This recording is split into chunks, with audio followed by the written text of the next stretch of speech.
ഇന്ന് നമുക്ക് ഹന എന്ന് പറഞ്ഞ ഡ്രിങ്കിനെ പരിചയപ്പെടാം. എന്താണ് ഹന, എവിടുന്നാണ് ഹന, എങ്ങനെയാണ് ഹന, എന്തൊക്കെയാണ് ഹന? മലയാളികൾക്ക് ഒരു പക്ഷേ ഹനയെ അറിയാൻ ചാൻസ് ഇല്ല. ആണ് മംഗളൂർക്കാർക്ക് ഹന വന്ന് പൊന്നപ്പനല്ലടാ തങ്കപ്പൻ തനി തങ്കു. മംഗലാപുരത്ത് നമ്മുടെ സാങ്കോസിന്റെ ഓണർ സഹീർ ഭായ് ആണ് ഈ കൊറിയർ എനിക്ക് അയച്ചു തന്നത്. മൂപ്പരുടെ സുഹൃത്തായ അൻവർ സാദത്ത് ചെറിയ സെറ്റപ്പിൽ ബാംഗ്ലൂരിൽ തുടങ്ങി വലിയ ഫാക്ടറിയായി ബാംഗ്ലൂർ വരെ എത്തി നിൽക്കുകയാണ് ഹന. ഫ്രഷ് ജിഞ്ചർ വെച്ചുള്ള സോഡയെന്നാണ് തുടക്കം കുറിയുന്നത്. പിന്നെ അങ്ങോട്ട് വെച്ചടി കയറ്റിയിരുന്നു. Lemon mint, masala, fizz jeera, ഈ ഹിമാലയൻ ശിലാജിത്തൊക്കെ പുതിയ ഐറ്റംസ് ആണ്. ഇതൊക്കെ ഉണ്ടെങ്കിലും എൻ്റെ ഒരു ആൾ ടൈം ഫേവറേറ്റ് ടാമറിൻ്റെ ആണ്. പുളി ഒരു 1.5 പുളി.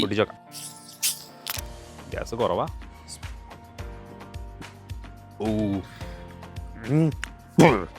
പക്കാ പുളി, ചെറിയൊരു ഗ്യാസും.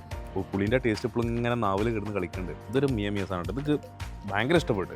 മസ്റ്ററി എന്നൊക്കെ പറയാം ഹനയുടെ ഫ്രഷ് ടാമറിൻ്റെ. ഗുണ്ടൽ പോയിട്ട് കാടർച്ചി ഇന്നാം കഴിഞ്ഞ ആഴ്ച പോയപ്പോൾ അവിടുത്തെ കടയിൽ കണ്ടതാണ് ഇതൊക്കെ. ശിലാജിത്ത് പെർഫോമൻസ് കുറവുള്ളവർ മാത്രം കുടിച്ചാൽ മതി. അതിനുള്ള കായ് ഉണ്ട്. അതിന് മറ്റേത് ബാംഗ്ലൂരോ ആരെങ്കിലും ഉണ്ടെങ്കിൽ കൊണ്ടിരിച്ചോക്കി.